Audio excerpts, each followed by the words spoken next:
जिस तरह से लड़के कुरान करीम हिफ्ज़ कर सकते हैं, इसी तरह से लड़कियां भी कुरान करीम हिफ्ज़ कर सकती हैं।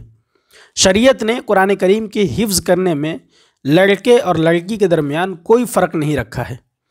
आजकल ये एक बात चल पड़ी है कि लड़की हिफ्ज़ नहीं कर सकती, और इसका नतीजा ये निकला कि आज मुआशरे में बहुत कम मस्तूरात ऐसी आपको मिलेंगी जो तजवीद के साथ कुरान पढ़ना जानती हों।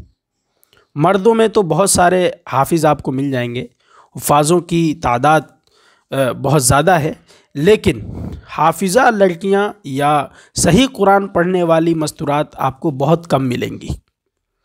हमारा चूँकि बच्चियों का मदरसा है जहाँ हिफ्ज़ की तालीम होती है, एक साहब आए और कहने लगे कि बच्चियों को हिफ्ज़ नहीं कराना चाहिए।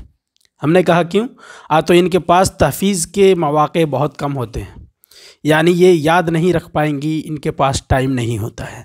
हमने कहा इस तरह से तो लड़कों के पास भी तहफ़ीज़ के मौक़े बहुत कम हैं, क्योंकि बहुत सारे हुफ़ाज़ ऐसे हैं जो तकमील कुरान के बाद दूसरे प्रोफेशन में चले जाते हैं, बिजनेस में, जॉब वग़ैरह में, और फिर उनको भी कुरान करीम को याद करने का टाइम नहीं मिलता। तो क्या उनको भी हिफ्ज़ नहीं करना चाहिए? ये एक बेबुनियाद बात है। बल्कि हिफ्ज़ के दौरान ही बच्चियों को ये एक तरतीब दे दी जाए तो मैं समझता हूँ कि वो ज़िंदगी में कभी कुरान नहीं भूलेंगी। आम तौर से एक हाफिज़ को एक पारा कुरान पढ़ने में तकरीबन 15 मिनट लगता है, यानी 3 पारा पढ़ने में 45 मिनट से 1 घंटा। अगर कोई हाफिज़ 24 घंटे में रोज़ाना 1 घंटा कुरान करीम के लिए निकाल दे तो हर 10वें दिन 1 ख़त्म, महीने में 3 ख़त्म और साल में 36 ख़त्म होगा।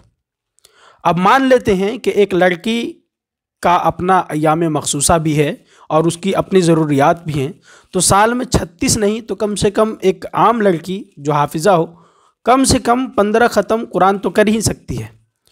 और मैं ये लिख कर दे सकता हूँ कि जो बच्ची साल में 15 ख़त्म कुरान कर ले वो कभी नहीं भूल सकती।